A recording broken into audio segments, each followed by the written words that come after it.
Bismillahirrahmanirrahim. Assalamualaikum warahmatullahi wabarakatuh. Alhamdulillahirabbil alamin. Wassalatu wassalamu ala asyrafil anbiya'i wal mursalin wa ala alihi wa sahbihi ajma'in. Rabbi shrah li sadri wa yassir li amri wa hlul 'uqdatam min lisani yafqahu qawli. Wala haula wala quwwata illa billahil aliyyil azim. Amma ba'd. Yang dimuliakan sahabat saya pengacara majlis Kopi O yang saya raihkan, pengurusi bersatu bahagian atau kawasan Senyap Tani, yang berhormat Robert, satu-satunya Cina dalam Kedah yang ada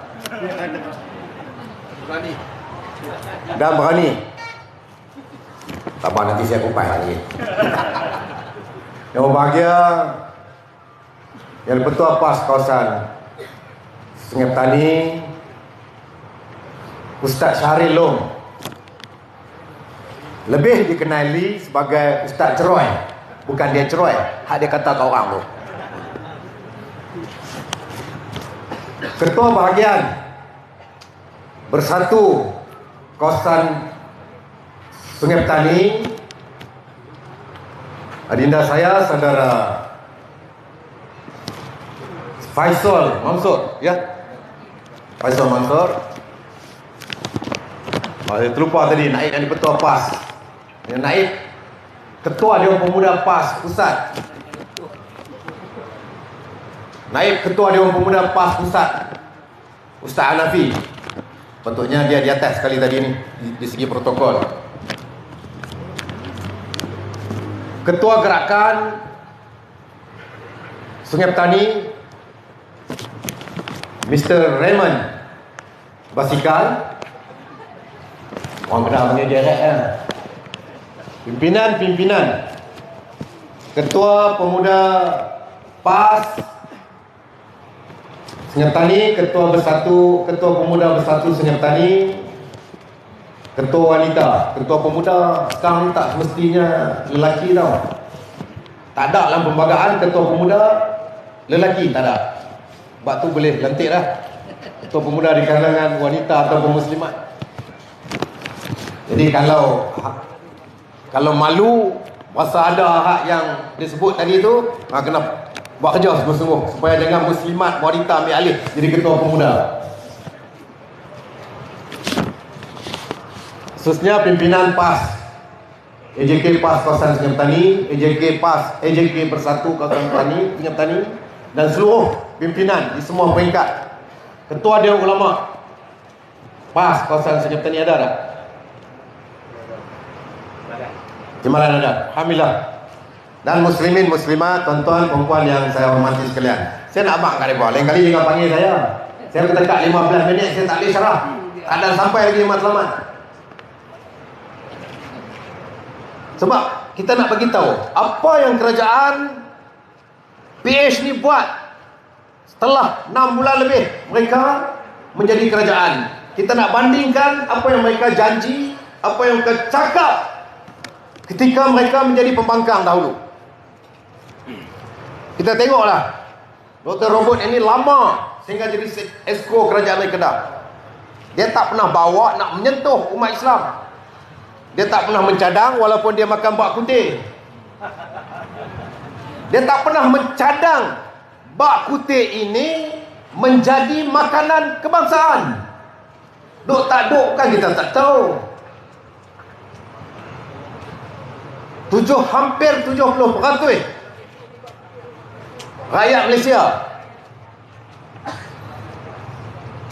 bila sebut Melayu adalah beragama Islam. Sengaja kerajaan PH ini hendak menyentak perasaan orang Islam dengan mengatakan masuk dalam senarai makanan kebangsaan adalah termasuk bak putih. Lepas tu bila kita ingat, dia kata tak apa, kita tukar ceh putih ayam. Bak tu sendiri tulang babi, nak jadi ayam macam mana? Kalau kita niat makan benda lain pun benda haram tu tak haram. Itu kita nak bagi tahu sensitivity. Dalam kita bermasyarakat ini tidak dipedulikan oleh kerajaan PA, terutamanya mereka-mereka daripada DAP. Kita dah hidup dalam negara ini dengan aman damai setelah peristiwa 13 Mei 1969. Satu tinta sejarah antara kaum di Malaysia yang memberi pengajaran besar kepada kita. Selepas pada peristiwa 13 Mei ini, orang-orang Melayu, orang-orang Cina, orang-orang India hidup aman damai. Orang-orang Cina boleh menjana ekonomi negara, dibantu oleh orang-orang India dengan dasar ekonomi ditentukan oleh pemimpin-pemimpin yang menjadi eksekutif pentadbiran negara pada ketika itu. Dan orang Chinese, orang Tionghoa ini boleh hidup dalam kampung Melayu walaupun dia seorang, buka kedai, orang Melayu beli barang dia, tolong dia. Begitunya asimilisasi yang berlaku, penyerapan budaya, tolak ansur yang sangat tinggi. Tak ada dah bangsa yang paling tinggi tolak ansur dalam dunia ini selain daripada bangsa Melayu. Please check. Saya baru baca tadi artikel daripada seorang profesor yang dibuang daripada negara Singapura, sekarang ini menjadi seorang pensyarah yang penting di Australia, dibuang ke Australia, orang Melayu. Dia menulis bagaimana berlaku intimidate,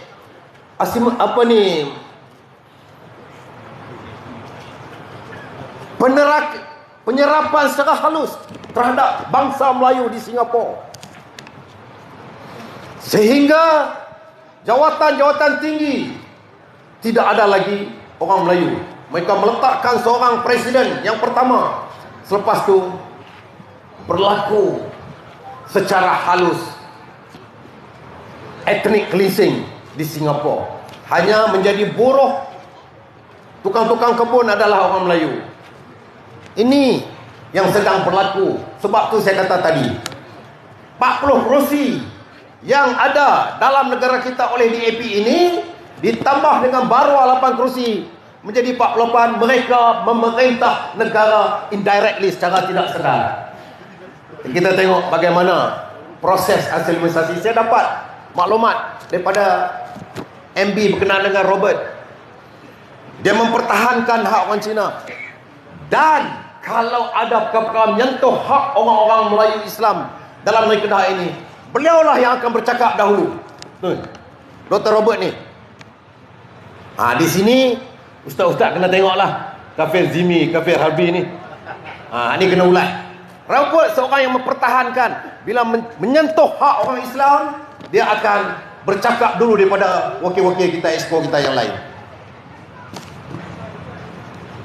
Sebab dia faham, dia duduk lama, dia boleh menyerap agenda orang-orang Islam Melayu di negeri Kedah ini dengan tidak mengganggu hak orang bukan Islam. Kamu nak sembahyang ke, kamu nak buat apakah, silakan. Nak buat tokong di Kelantan, bangkit, tidur, bangun, berdiri, semua ada. Tak ada satu yang diganggu-gugat oleh kerajaan PAS yang memerintah Kelantan. Dan semalam kita dengar ucapan Tuan Guru Haji Hadi di Seremban, saya ada semalam. Orang-orang Cina yang bermastautin di Kelantan, Terengganu dan Kedah diberi pelindungan oleh orang-orang Melayu ketika peristiwa 13 Mei 1969. Jangan siapa menyentuh. Sebab apa? Sebab kami pegang agama Islam. Tadi baca Quran tadi, siapa lakum dinukum waliyadin, la ikraha fiddin. Bagi kamu hak kamu, bagi kami agama kami. Tak ada masalah. Buatlah. Nak buat macam mana? Allah tak beri hidayah lagi kepada kamu. Tengok tadi Robert sebut, insya-Allah. Dia sebut dah tu. Tak apalah, kurang-kurangnya penerapan nilai-nilai Islam ini sudah menyusup ke dalam jiwa beliau. Sebab dia tahu hak ni hak dia, hak ni hak orang Islam. Jadi tak ada kacau bilau. Tapi kita tengok sedikit kerajaan PH yang didominasi oleh DAP ini sudah mula menyentuh. Tengok kalimah Allah, tak ada pasal pun. Saya bercakap dalam parlimen baru-baru ini. Saya cabar semua ahli-ahli parlimen PH yang ada dalam parlimen. Selain daripada Islam, bila perkataan Allah ini turun ke muka bumi dan digunakan,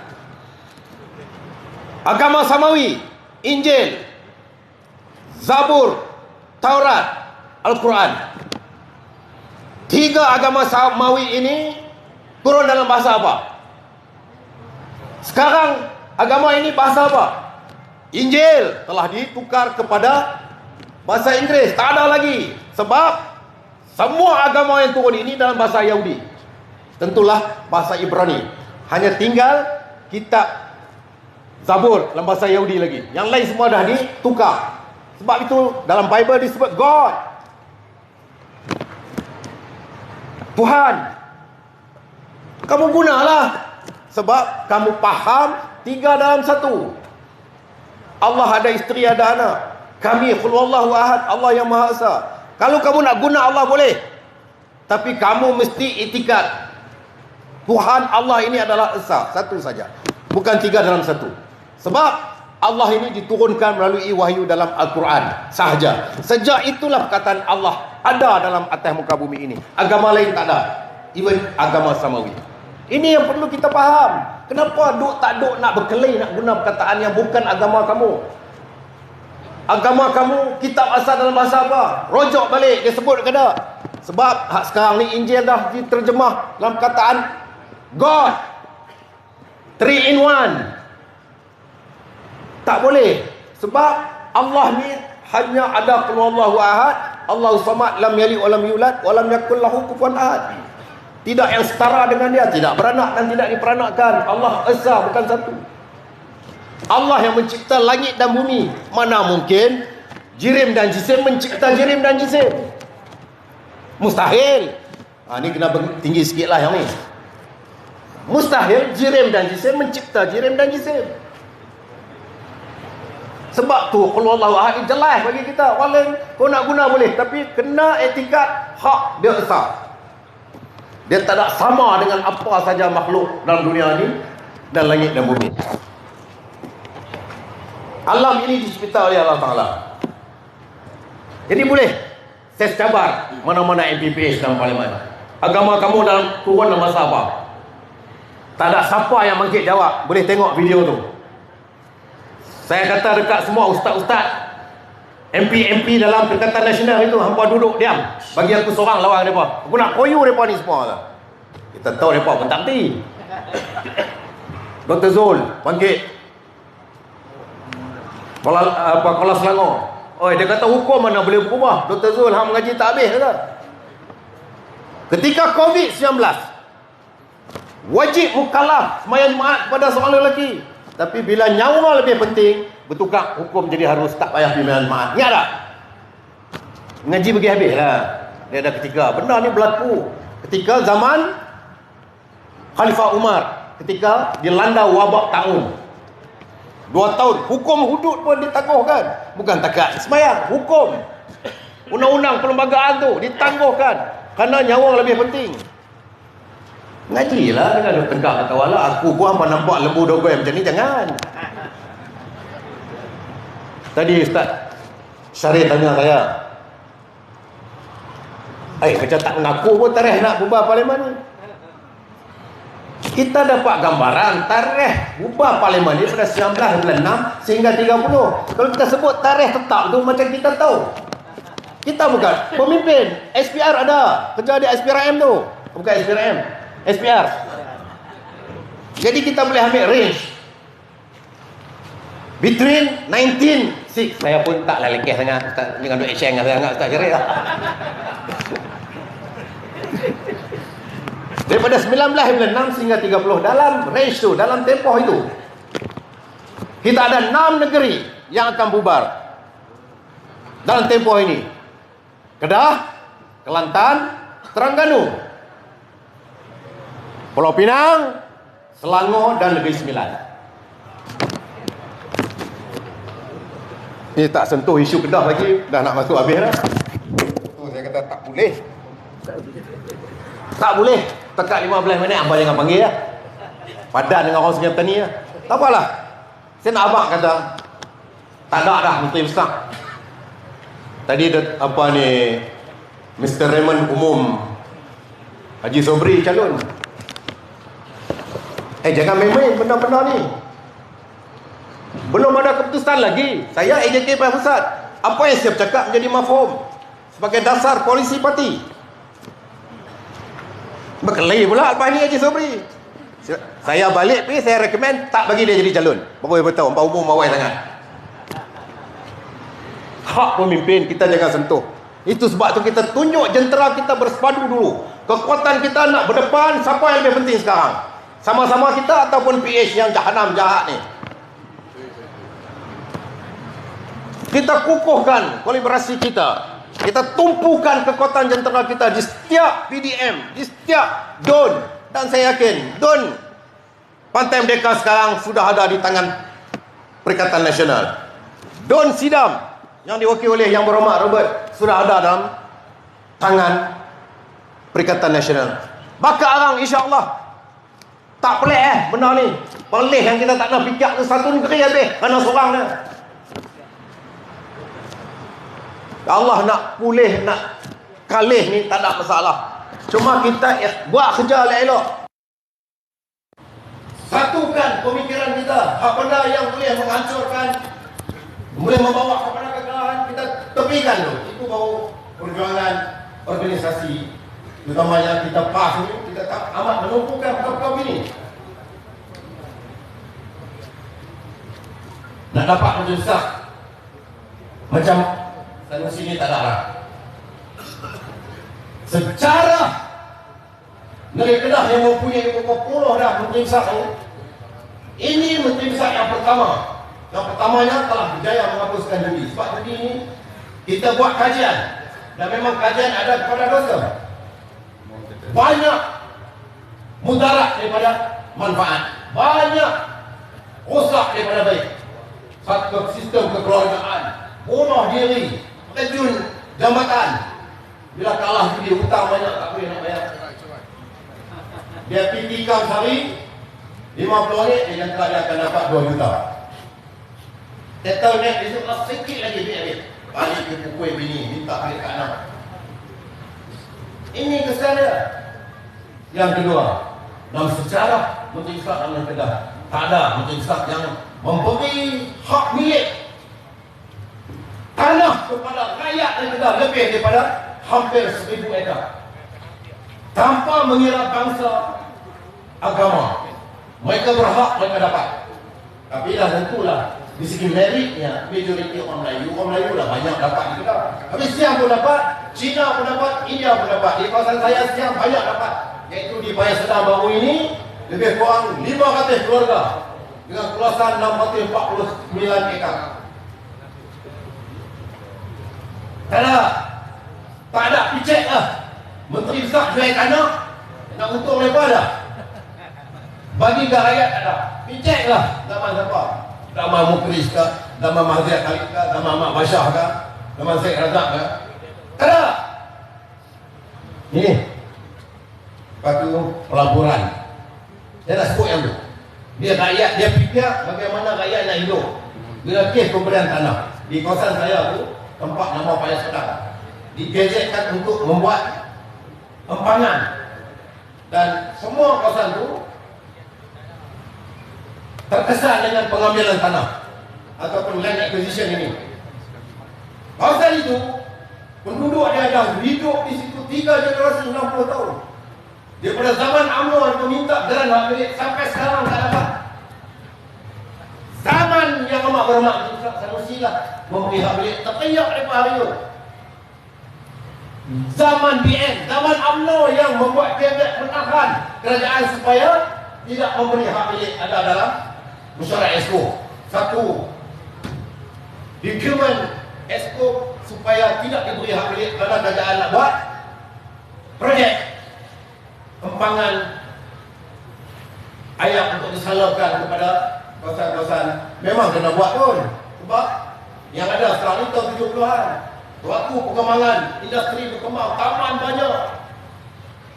Jadi ayat pun banyak tu ya. Orang pun berkembang. Anak tiap-tiap tahun nikah, kita sudah makan dulu. Sehari sampai 2-3 belas. Jadi orang semakin bertambah. Tentulah penggunaan dia bertambah. Baik nombor satu ya. Yang pecah rata dia ambil masa 2 tahun. Dengan belanja hampir 1 bilion untuk tukar piping dan menaik taraf kapasiti penyaluran air ke rumah-rumah, taman-taman dan juga industri. Sebab yang tu, yang ni kita terang lah ni. InsyaAllah, siapa yang ambil perhatian bab ni? Ini solusi yang Mahfud tak tahu apa tu. Ambil kanak petai lah, tak cakap lah banyak, tak erti. Tak erti bab ekonomi. Kan? Sebab tu saya kata, banyak benda saya nak cerita, kisah-kisah bagaimana saya dihalau keluar, bagaimana saya digantung 2 hari. Kerana saya mempertahankan negeri Kedah. Utamanya bila Menteri Formula penipu, saya kena gantung 2 hari. Saya nak tutup kan. Yang keduanya, Menteri Teksa pembohong. Bila land, boleh reserve land Kedah, dia kata kurang. Bila kita cek, saya dapat resmi malam tu daripada pengarah tanah kalian. Saya bangkit esok, saya kata Menteri pembohong. Benar, keluar. Jadi okey, takat tu saja. Kuatkan tentera. Saya banyak cerita, aku nak cerita banyak bab parlimen. Saya bagi 15 minit yang saya bagi tak payah dah. Sebab tak sampai mesej rakyat nak tahu apa yang berlaku dalam Kedah ini dan juga apa yang berlaku dalam parlimen. Apa yang kita sedang buat. Saya bukan makan puji orang kata saya gangster lah, apalah, parlimen perang tu. Bagi kat orang lain lah, kat aku tak payah. Aku nak tertahankan ayat. Menteri bohong aku lawan. Menteri Formula pembohong aku lawan. Bohong tak boleh sebagai menteri dalam kerajaan, tak boleh. Pasal kita memegang dasar kerajaan. Saya pernah jadi menteri. Saya akan rujuk kepada ketua-ketua jabatan PSU selagi tak dapat official figure. Nak tu review juga public. Jangan main-main. Tak cari. Kita tak akan dedah. Sebab bila kita bercakap merupakan dasar kerajaan. Jadi banyak benda lah saya tak ada nak cerita malam ni. Dah cukup dah jam pun dah. Wallahualam. Baik, insyaAllah 3 dun kita akan menang. InsyaAllah kita akan menang dengan Pakar Alam menjadi 1 dun baru untuk kita mencukupi, kita mentadbir di bawah Perikatan Nasional dalam negara ini. Wallahualam. Wabillahi taufiq. Assalamualaikum warahmatullahi wabarakatuh. Takbir! Takbir! Takbir! Perikatan Nasional! Perikatan!